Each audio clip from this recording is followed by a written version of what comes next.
আজ আমার উপস্থাপনা অন্নদা শঙ্কর রায়ের অনুশোচনা।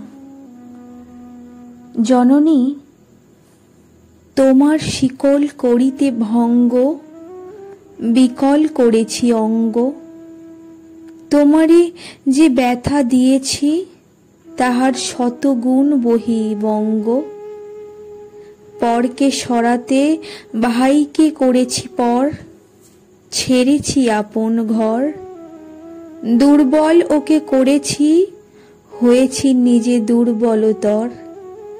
জননী, তোমার নিত্য করিব ধ্যান, অভগ্ন অম্লান। তুমিই মোদের মেলাবে, আমরা তোমারই তো সন্তান।